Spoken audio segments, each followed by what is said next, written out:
Depending on how you want to look at it right now, that's how many Republicans are vying to become the next president of the United States. Doug Burgum is a little unique as the North Dakota governor, of course. He created Great Plains Software, a billionaire many times over, sold that company to Microsoft, and makes a credible case to say you need a guy who knows math and numbers in and numbers out to eventually get this country back together. Senator John Thune, the South Dakota senator, Senate Minority Whip, with us right now. He is backing Tim Scott, the South Carolina senator, for that top job. Senator Thune with us right now. Senator, always good to have you. Hey, Neil. What do you make of this crowded field? It seems like there are a lot of candidates who sense an opening there. I don't know what that says about the front runners in the pack, but clearly there are a number of candidates who are entering this race under the assumption that it's a wide open race. So we'll see. I mean, you know, how much any of these candidates get traction. I think there will probably be a breakout moment or two somewhere along the way, maybe in one of the debates. But I certainly hope that Tim Scott is one of those breakout candidates. I think he provides a wonderful alternative for Republicans around the country. But there are lots of other good candidates that are entering the race, and we'll see where it all goes, Neil. I guess that's why, you know, they pay you guys the big bucks just to cover all this stuff. You know, I just found out the other anchors here, Senator, were paid, and I am so annoyed, but I digress. Yeah. You know, Senator, you're one of the few people not running for president right now. Looking at the crowd as you see it, do you ever feel tempted in your inner thoughts? Man, I'm better than these guys. Well, you know, John McCain always famously said that every senator wakes up in the morning, looks in the mirror, and sees a future president, and the only thing that cures that is embalming fluid.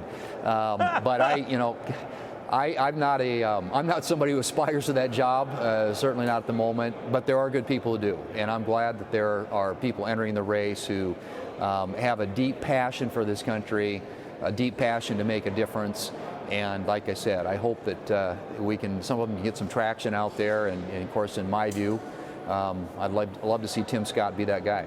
If I can digress and talk a little bit about this student loan thing back and forth here. There are a lot of the conservatives, Freedom Caucus members, not all Freedom Caucus, but some of the more vocal ones, very ticked off that kind of continues a little bit. It might have been a signal on the part of Kevin McCarthy that waiting for the Supreme Court to weigh on this. But some of them want his head. Some of them want him out. What do you think of all this? I think that you're talking about the you know, what they did in the bill last week. Right. They at least ended the moratorium on repayment of these loans, which is a step in the right direction. Now, hopefully, the Supreme Court maybe they didn't stop the other parts, which Correct. I think you're just referring now. What the Supreme Court will take up and continue. Yes, and we hope that that decision is coming soon, maybe as early as tomorrow. And I'm hoping that that wipes everything out, because I think this was an unconstitutional power grab on the part of the administration that literally transfers the debt from the 87 or 13% of the people in this country who have student loans to the 87% who don't.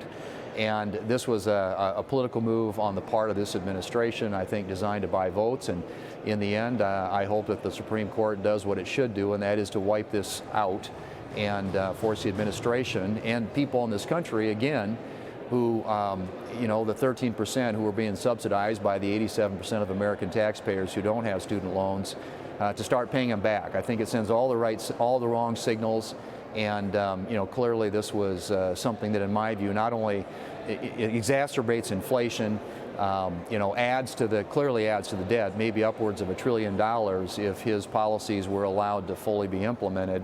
And also it creates incentives for people to take on more debt if they think they're not going to have to pay back the debt that they already owe. I think this is totally wrong, and I hope the Supreme Court finds that to be the case, and that decision is coming soon.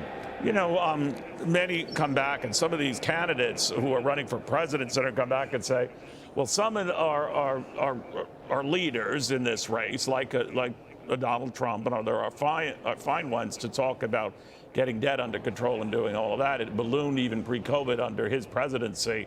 So who's to say that even a Republican president, even working with a Republican Senate and/or House, is ever going to get a handle on this?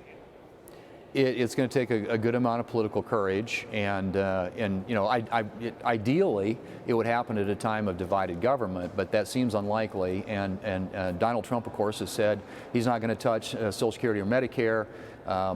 Those programs and a few others constitute about 70% of all federal spending. So if you take that off the table and you take defense off the table, you know, that leaves you a 15% to actually find savings, and that's the challenge that they had in the House of Representatives with the bill that they passed last week and that we passed in the Senate. They did a good job of actually starting to bend the spending curve down. You know, they did that without raising taxes, without creating new programs, and you know, found $1.5 trillion in savings. But to really balance the budget, Neil, to really deal with the debt and the deficit, we have to figure out ways to make some of these the mandatory part of the federal budget, that 70% of federal spending that is pretty much untouchable. We've got to figure out ways to make those programs sustainable and to reform them and to make them cost less. That's what we've got to do on the spending side, and obviously on the revenue side, get the economy growing at a faster rate, have pro-growth policies that increase investment, and when people are investing and the economy is growing and expanding, they're taking realizations and they're paying taxes, and tax revenues go up. It's going to take both, but it's going to take a president who is willing to lead on this issue, and this one isn't.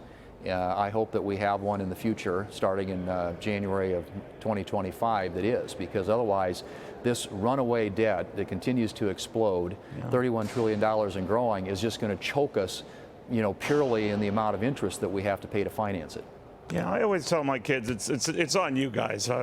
Dad's checking out, but maybe you're right. We'll see how that goes. Senator, thank you very much. Let's hope so. Yeah. All right, thanks, Neil. John